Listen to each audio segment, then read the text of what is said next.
Yeah, everybody, that's what we're talking about. This is, you've tuned in. Pet Communicator is on the way, and that would be Dr. Monica. But before we get into that, let's everybody just check in for a moment and just see how the heck we all are doing. Hello, Mr. Benny. Hi, Pat. So what you're doing is you're praying for us or hoping for us that we're going to get some snow this weekend over in Leavenworth, right? Sure. I mean, I'm down for a great trip to Leavenworth. They've got great beer up there, so I'm not going to hate on that per se. It's always a beautiful sight up there, especially in the winter wonderland of Leavenworth. So Leavenworth Fest, for those who aren't from here, it's like literally the Christmas of the Northwest. I mean, it doesn't get any better up there. It is. And it is that kind of town. I mean, it is the place where you go. And for those people that like to walk the streets, right? You walk the streets, plenty of places to grab something to eat. And as Benny said, grab something to drink. But even more importantly than that, they have the cutest little shops. Everything from this fabulous Russian shop that was there where you can get some beautiful, beautiful things to really an upgrade to what we might call a cheese shop. Now, what do I mean by an upgrade to that? Well, for my friends who love the whole cheese thing, right? The cheese, the wine, the whole thing. They go up there because there's this incredible shop like right in the middle of town that has the most, let's just say, unusual cheeses. But a lot of the cheeses are really local, and I think that's what we love. But the big thing here is you kick off this, well, I don't. My friends. So I had to look it up. I had to look it up for you, Pat. Did you get it? It's called the Cheesemongers Shop. There it is. That's it. Totally. It's amazing. It's amazing. And you go in, you can taste cheese, but generally you do not walk out of there without buying something. I mean, that is it. So look, here's what I love about this. There are so many places in Washington State that people know about that perhaps have lived here forever. But there are so many places here that many people don't know about. So I want to give you a teaser. It's a quiz for Benny. Oh, boy. That means I need my dings and buzzers, right? Are you ready? Oh, yeah. All right. Okay. Quiz or question number 1. And those of you out there, if Benny does not get it right? I'll get it right. If he doesn't get it right, call in 1-800-930-2819. And the correct answer will get a deck of angel cards. Old school, kicking it up, angel cards, right? Benny. Yes, ma'am. What city/town in Washington State was featured in the trifecta of vampire movies? Forks out on the coast. God, you squeaked that one out. Woo! Bring it on. Boy, you squeaked that out. I just want to say for everybody, the greatest disappointment I think all of us have had in the Pacific Northwest, even though I'm from the East Coast, it was a major disappointment. And I'm telling you all, if you happen to do a remake or a sequel or a prequel or a no-quill, that's when you don't do any other movies on the thing. I call it a no-quill. But if you happen to do it, here's what I want to say to you.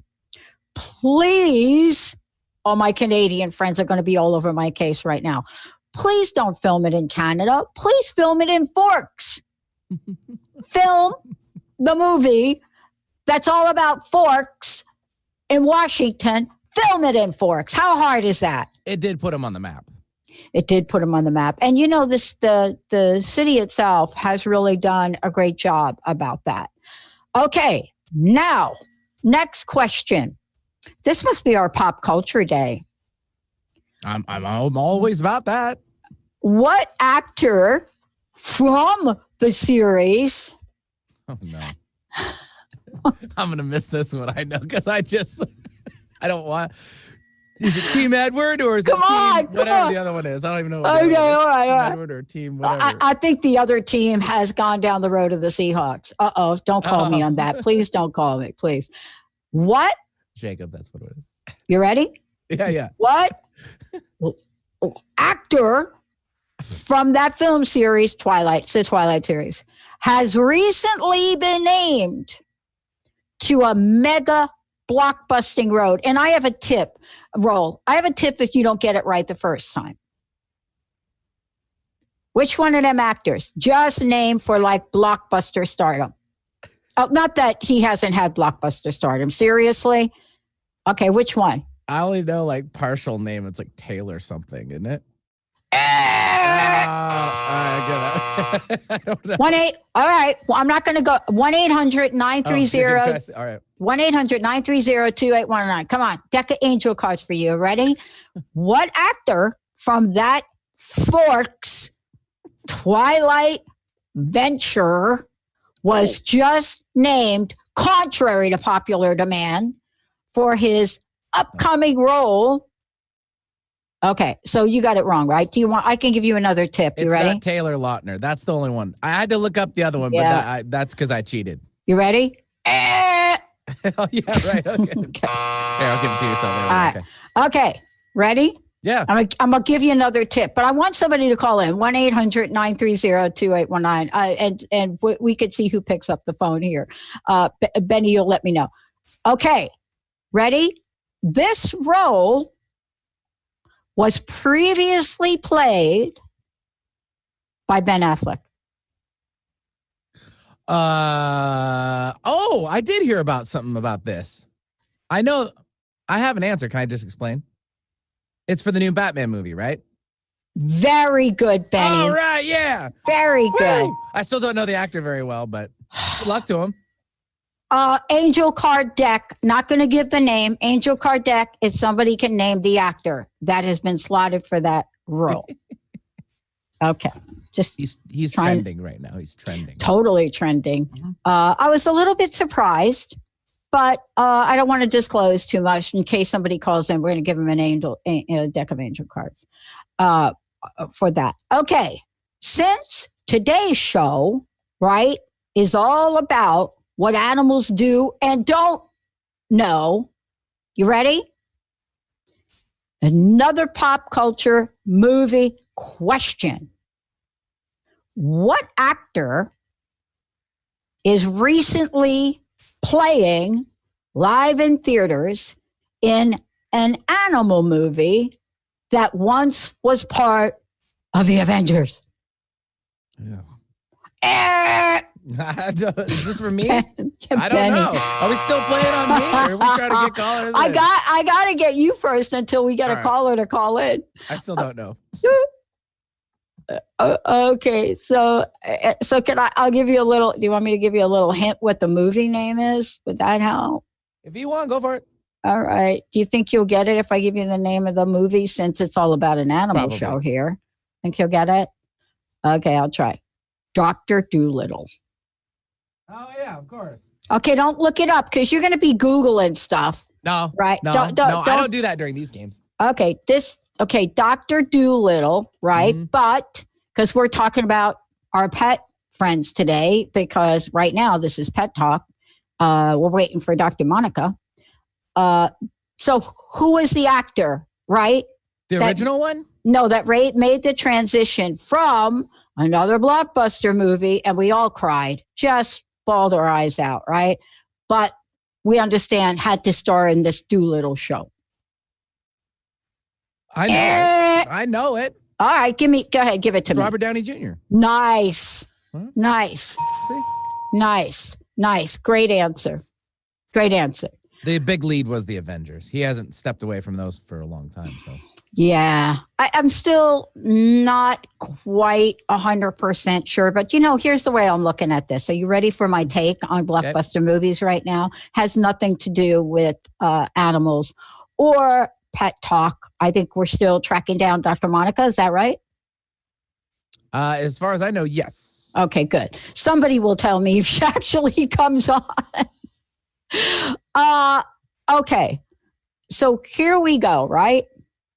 When we think about this, this is the debacle that I have right now.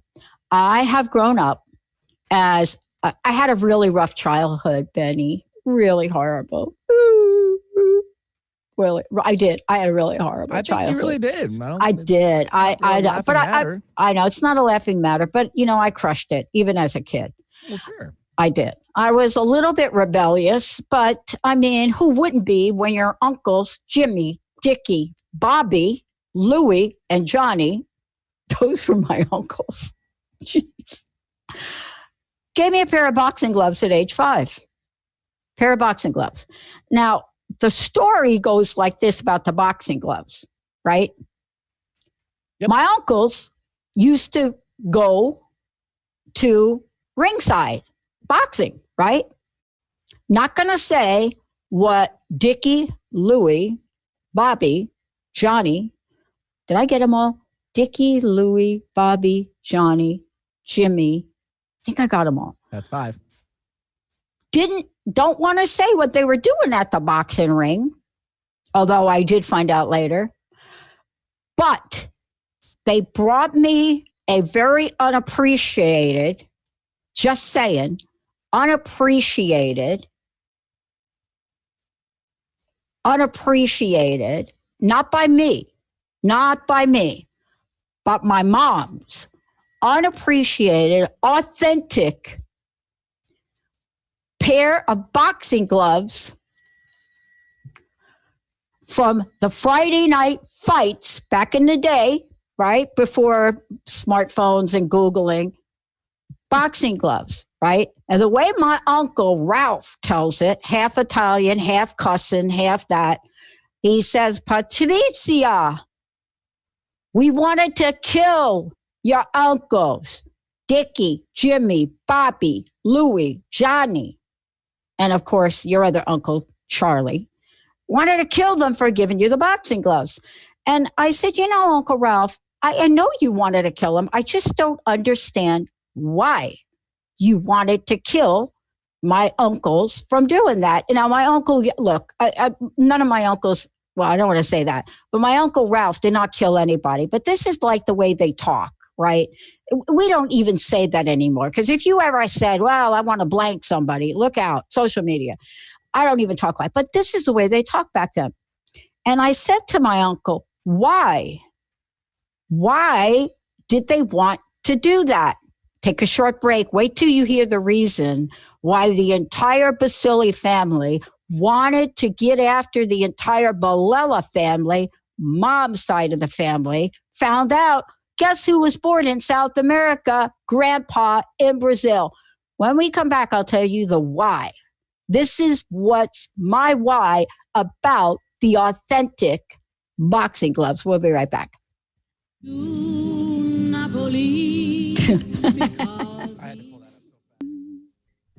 Oh my God. All right. That is for you folks. Since we're talking about, you ready? Dr. Monica's here, so we're going to get right at it. Since we're talking about Dickie, Louie, Bobby, Johnny, and Jimmy, and then Charlie, my Aunt May's husband, and we're talking about that, and we were talking about a whole lot of things. But my introduction to loving animals came at a really early age. For some reason, I was so drawn to horses that here's what happened to me. And this is related to the question before the break. I was given horseback riding lessons at an age that most people don't get horseback riding lessons. But I just want to say my dad, Tony, and Dickie, Jimmy, Johnny, Louie, Dickie, Jimmy, Johnny, Louie, and Bobby, they knew people.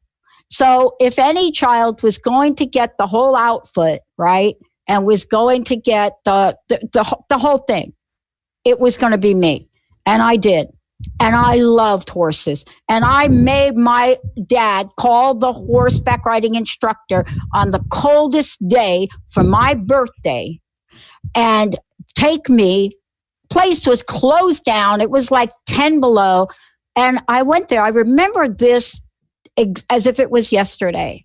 As a very young child, this was the high point of my childhood. And I remember the clanking of the horse's hooves on the cobblestone. And I remember the stool that I had to climb up to get on the horse. Why? I refused to let anybody put me on this horse. That's that. But the reason I'm sharing this story is my dad had more broken promises around this. So Dickie, Louie, Bobby, Johnny, and Jimmy, my mama's brothers, one day said, since Tony, the bum, is not going to take you to the horseback riding, we brought you a pair of boxing gloves. And here's the end of the story so we can get going here, Dr. Monica. This is the answer, Benny, you've been waiting for. Everybody on the Baccili side of the family was so mad at the Balella side of the family. And I asked my uncle later. I said, why were you all so mad? I love the boxing gloves. I slept with the boxing gloves. I own a pair of boxing gloves today. He says, Patricia, do you know what happened to the boxer? And I said, no, I just got the boxing glove. And my uncle said, Mamma mia, you should go to your grave and not know what happened to the boxer. You fill that in. Let's go to Dr. Monica. Dr. Monica, it's so great to have you here. Thank you for having me, Pat. Thank you. Okay, so let's start off with what Benny and I were talking about. Here we are, and we are looking at movies, remakes, remakes. But animals are being featured in so many blockbuster movies. And I want to start today by asking you about this, because here we are with animals. And I don't know if you're familiar with Dr. Dolittle, but I want to know who the heck named those animals, right? Because we're going to talk a little bit about that today. And let's talk about what the naming configurations are all about, because it has an energy, doesn't it? All names have an energy. And so it's very important that when you first get a puppy, you make the right decision and you pick the right name for the puppy. Animals do not understand jokes. They do not understand. If you want to call an animal something like Fluffy because he's bald, and you think it's so funny, he's not going to understand the reason why he's getting that name. Because Benny wouldn't either. By the way, Benny would not either. I'm just saying right there. But right. but do they sense this, Dr. Monica? They do, don't they? They do sense it, but also because when we say a name, we are sending an energy. And the energy of what we feel when we say that name is what they receive. So if we name our pet, let's say, a human name, because it's either a human name that you always wanted to have your kid name after. Oh my God, here we go. There you go. Then that is the energy that we're putting out. It's very important. You'll realize later in time, when the puppy grows up, that he is not answering to your calling him or her, because they don't like that name, because they don't like the energy that you put out when you say that name. So what happens is you have an unruly dog because you call them to come back and they never listen. No kidding. That's right. But this makes sense. Okay, so for those of you just tuning in, Dr. Monica's here, and we are taking your calls. And first of all, let me just say, if there's anything that is going on with your animal friend, your pet, this is the show you want to call in. Because as I said earlier, Dr. Monica is world renowned for what she has done. I mean, think about it. She has the website Pet Communicator. This is something that she's been doing for her entire life. But today's show is to build a bridge between the humans, right, and our animal friends. Right. What would you say? Okay, I got to have true confessions. I got to share something with you. You ready? Yeah, I'm ready.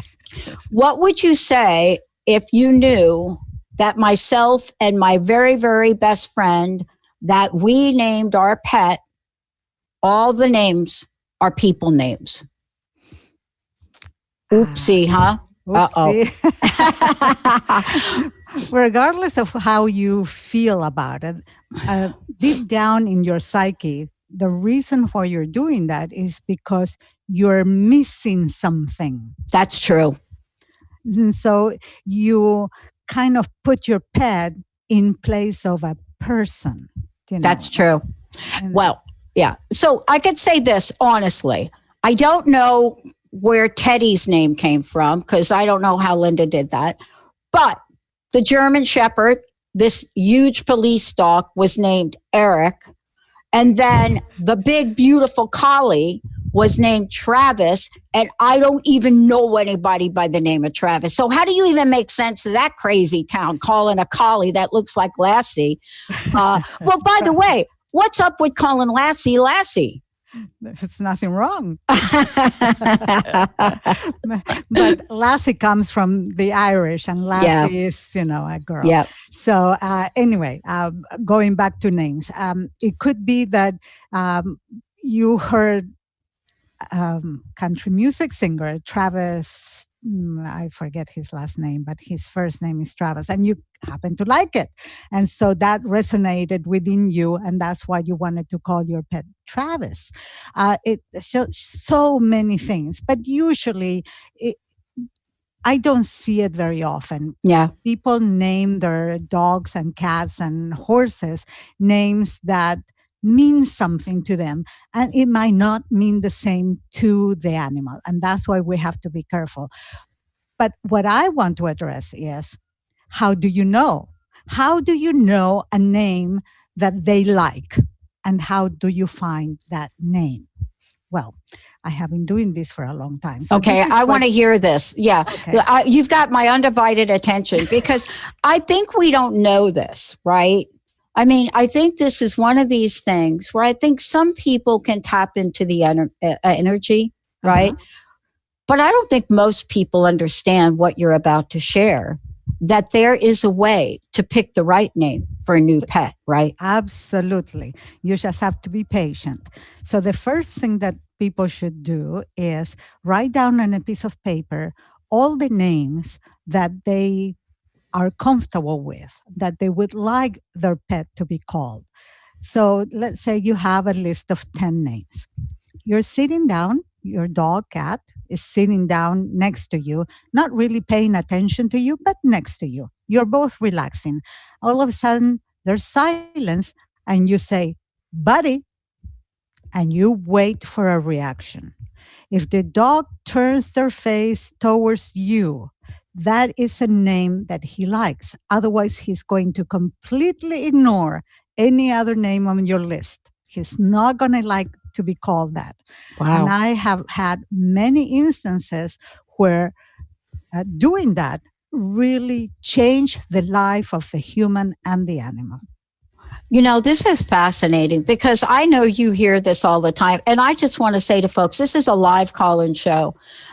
Questions about your animals, whether they're here or they've moved on. Dr. Monica's in the house. I also want to make sure that for those of you that want to spend some time one-on-one with Dr. Monica, you can go to her website, petcommunicator.com.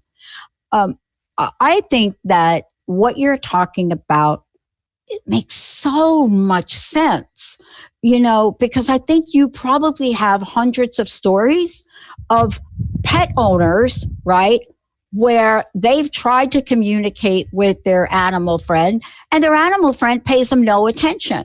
And they make up a million reasons. Absolutely. And that is the main reason they don't like their name. But let's not go to animals for a second. Let's compare us humans.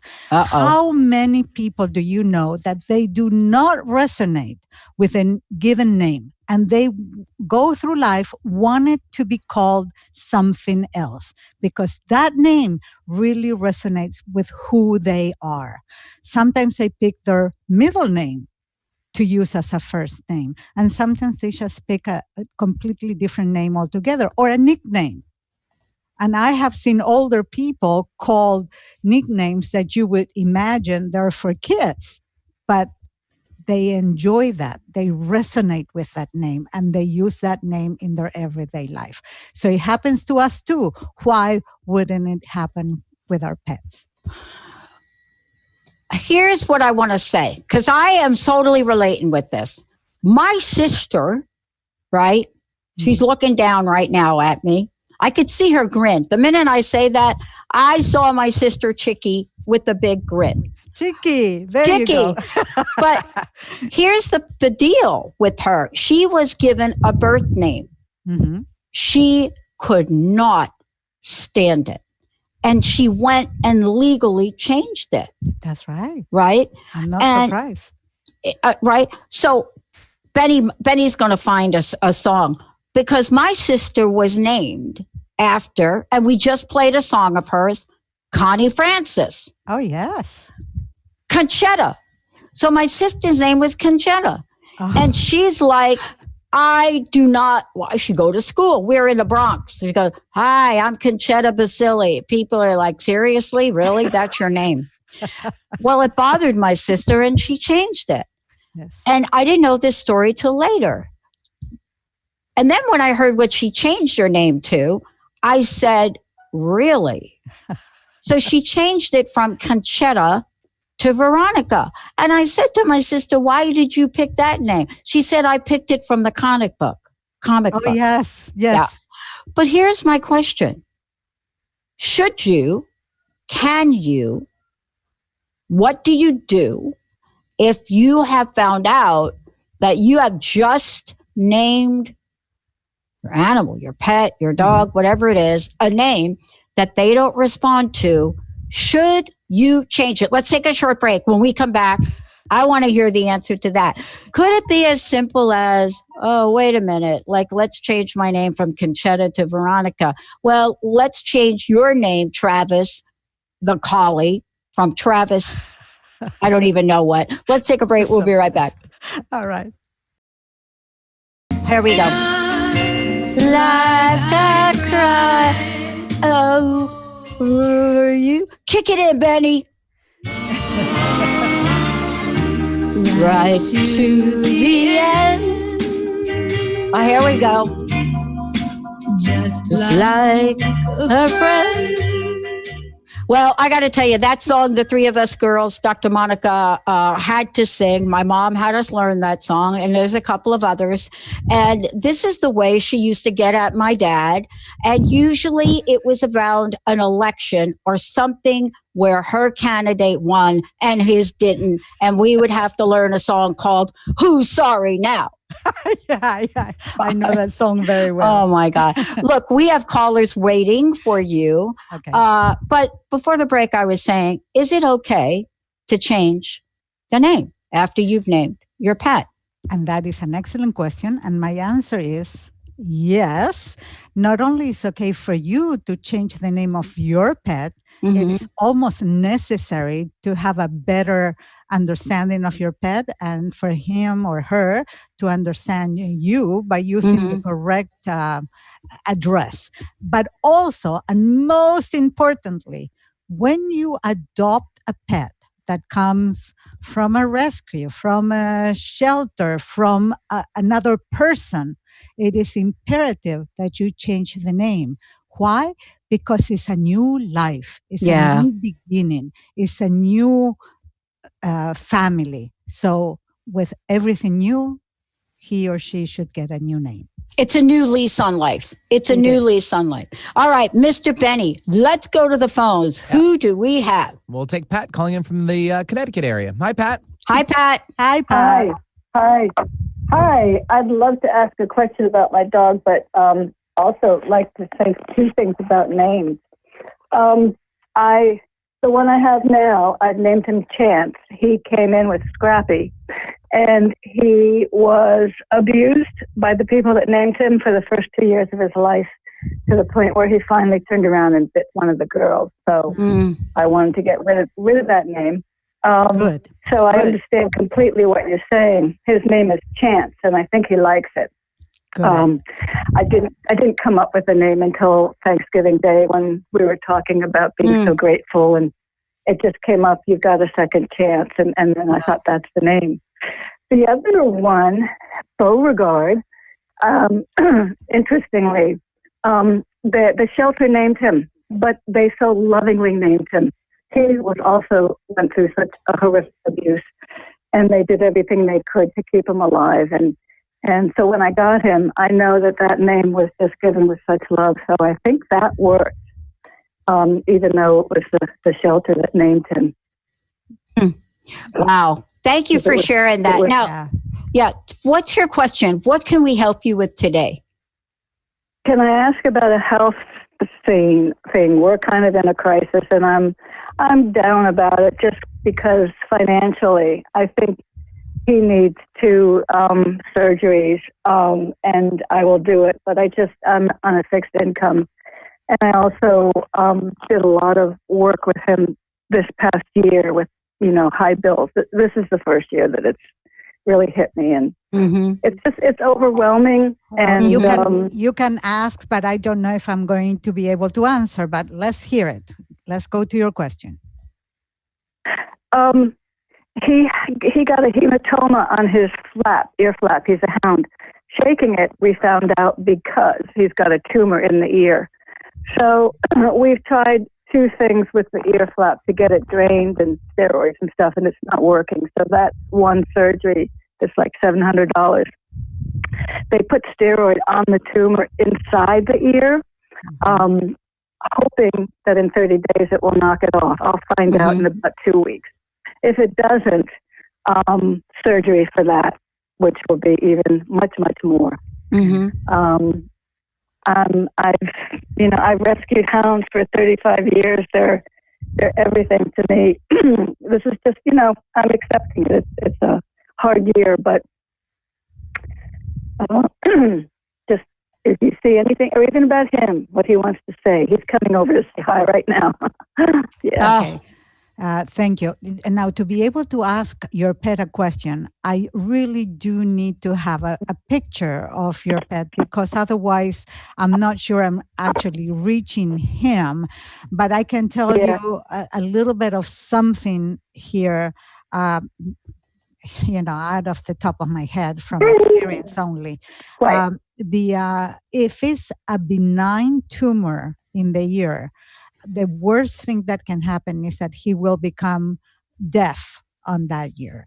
If it is a bad tumor, then, you kind of just need the operation, because otherwise it's going to get spread and, he's not going to live much longer. If it's a benign tumor, then you can also help to treat it for inflammation. It's not going to go away completely, but a CBD product is a wonderful way of helping him out. So that's what I've been giving that. I've been giving that to him orally. Since the steroid has to sit on it for 30 days, I didn't want to interfere with that. But eventually, can I put it literally on the tumor? You can, and you should, because it doesn't interfere one thing with the other. Oh, okay. Cool. Okay. But even if it's benign, he may continue, it may irritate him and continue to shake and continue with the hematomas. Absolutely. Should it be taken out anyway? If it will grow, it'll grow into the ear canal and he will go completely deaf. Yes. Yeah. Okay. So will he be okay with the surgery? He's 11 and really not been without me since I rescued him. For that, I need to ask him. I'm sorry. Okay. And Thank you. Yes, go ahead. So when you say you need to ask him, what does that mean, Dr. Monica? Because I have a relationship with the animals that I talk to, so I need to ask, okay, how do they feel about that? An animal at 14 years old, a doctor would feel concern about putting anesthesia on him because, the older they get, the longer it takes for them to wake up. but he might say, hey, I feel younger than my age. I feel that I can do it. And so those are the translations that I would tell their. Okay. And so what you would need to do for that is actually, if she were to call you separately for a separate session, you'd be able to look at a picture and take care of all of that then? Absolutely. Got it. Yes. Perfect. Wow. Thank you. Thank you. Thank you so much for calling in. Mr. Benny, who do we have next? We'll take Karina calling in from the California area. Hi, Karina. Hi, Karina. Hi. Thank you for taking the call. And welcome to Transformation Talk Radio. Very interesting topic. I have a cat. She's been with us a year. We did pick her out personally. We did see she was very active at a very young age. And we were drawn to that. But she's destroyed my furniture. And I'm ready to make her an outside cat. And I can tell she doesn't like being outside very much. But I mean, it's pretty bad. I did try for the first time putting some of my furniture on top of the table, like chairs on top of the table. But I got it, Karina. Let me ask you a question. Do you know when you picked her up if she had been a feral cat? Her mother was feral. There you go. Okay. So this is what happens. It is in her DNA. It is in her nature to want to be an outside kitty. And that's why she destroys everything so much. It's almost like a dog who doesn't get his walks. He's going to destroy, bite, wreck the house. The cat is the same thing. What she is asking you to do is to be more independent. And I know and I understand perfectly that we as humans believe that it is our responsibility to take care of those animals. And because of that, we fear that there are dangers outside our home. So we keep them inside.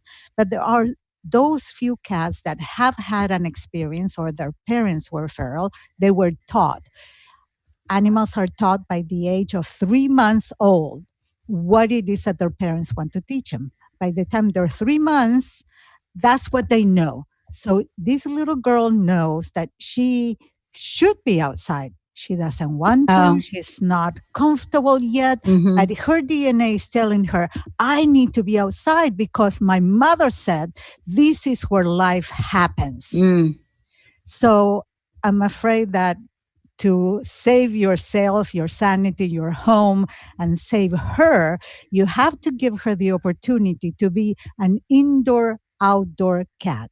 Just have a cat door and allow her to go out anytime she wants to and come in when she feels she has done her part with nature.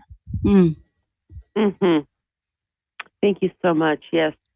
Yeah. Definitely would take that into consideration. I think at night is when she does the most damage.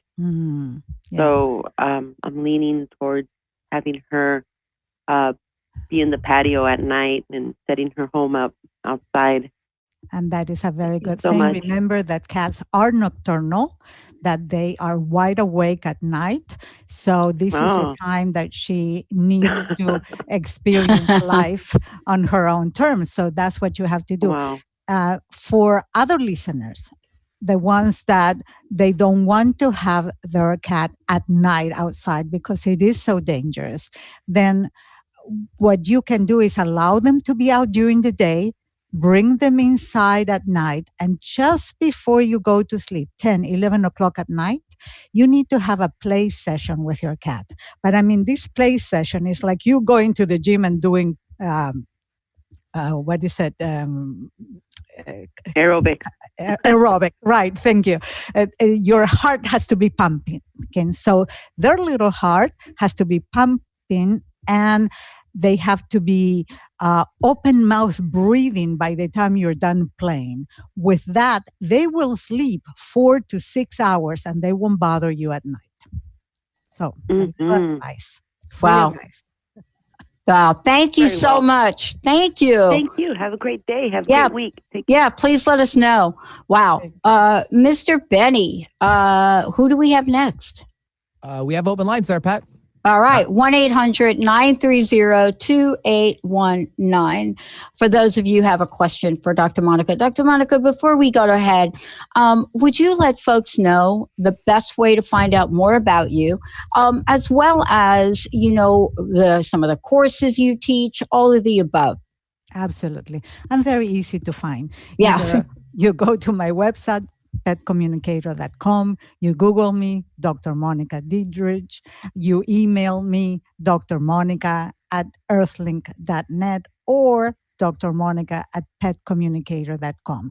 I do consultations every day, every hour on the hour from Monday through Friday, 10 a.m. to 4 p.m. on California time. Now, for those people who are empath, who think that they already think they're talking to their pet, or simply that they want to learn how to talk to their pets, I do have online courses under the title Pets Talk Academy. You'll see it on my website. And this is an online course that people can take at their own leisure. And I have beginners, intermediate, and advanced classes. I also have something that I called mentoring class. And this is for people that have taken classes with someone else, but things have not really clicked in yet, or for other animal communicators who have maybe a problem with a specific animal and want a second take on it. So you'll find all that on my website, petcommunicator.com, under online courses for Pet Talk Academy. Awesome. Thank you for sharing that. There are many ways that Dr. Monica connects with all of you. And for many of you, if you can't get into the show today, she will be on again, but please reach out to her directly. And Karen, I know you called in and you dropped. If you call in again, Benny will let me know. Let's talk about a couple things. We were talking about names, but there's also the ways that we should look at our animals. For example, what are their appearances? What do they look like? So a couple things. What do animals know about themselves? This is a very interesting question because, first off, I want you to think that all animals are different, even though they're all animals, even whether they're pets or they're cats or whatever animal you have at home. They're each individuals. We humans are all individuals, and pets are the same thing. So some pets can look at themselves in the mirror and not recognize who that animal is. And you've seen a lot of YouTube videos where cats or pets are looking at a mirror and they're going, well, what are you? And, try to get at the mirror. But usually a dog knows he's a dog. He doesn't understand, for instance, what breed they are. Right. It's just a dog. Right. Just like a kid, you ask a kid, oh, you have friends in your school, tell me about this friend and that friend, and they give you the name and they say it's a boy or it's a girl. They understand that, but they don't understand the color of their skin. They will never tell you, a 4 or 5 year old will never tell you, oh, she's a black girl, he's a yellow boy. Right. It doesn't enter their mind. Right. So it's the same thing with pets. They do not know that one is a Great Dane and the other one is a Chihuahua. They might think of the Chihuahua as their little baby or their little play toy. And, they might want to be on the human's lap just as much as the Chihuahua is. Being a Great Dane is a little bit difficult, but it happens all the time. So there are certain things that they are not aware of. Another thing that is important for people to know is that animals are not aware of years. Many clients come in and they said, well, I rescued this dog and I want to know how old the dog is. Well, we work on a calendar that was created thousands of years ago. Oh. Okay. Mm-hmm. And so we decided that a year is 365 days, that an hour is 60 minutes. But animals do not know that. So at best, the only thing that they can tell me is, I was born in winter. I was born in summer. I was born in the rainy season. I was born in the dry season. And that's the only thing that I'm able to get from them. I cannot know their age unless it was a significant winter and they can tell. For instance, in California, sometimes it's difficult to tell when it's winter, especially if they're inside the house. The houses are always, from 68 to 72 degrees. So how do they know when it's right. winter and summer?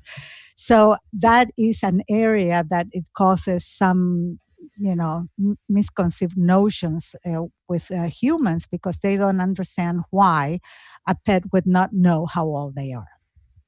Yeah, I think what you're talking about is an interesting, let's just say it's a gap between our human perception, or actually our human wanting, right? And what we expect. And you're absolutely right. I mean, imagine this large Lassie-like collie who thought that literally he was a Lhasa, right? Because that's what he liked to do. He liked to be up there on the couch. I mean, this was a big, hairy dog, right? Yes. But in the end, what you're talking about allows us to understand better. And I think that's what we want, is to get close to our animal friends. Thank you, Dr. Monica, for today. I'd love to know your personal message, and please let folks know how they can find out more about you. Thank you. Thank you for having me, Pat. And so, yes, petcommunicator.com. Google my name, Dr. Monica Diedrich. Take my classes, take my consultations. I'm available for you. And particularly if you have any type of emergency, I'm always available. So check my website, and I hope to hear from you. And thank you again. All right. And Dr. Monica will be back, everybody. I'm Dr. Pat. If you've missed any part of this, of course, you'll be able to listen to it later today, or go to Transformation Talk Radio. It usually takes us about 12 hours to put our archives up and do the editing, but you'll be able to hear the previous shows Dr. Monica has done as well. Let's take a short break, everyone. I'll be right back with the Dr. Pat Show.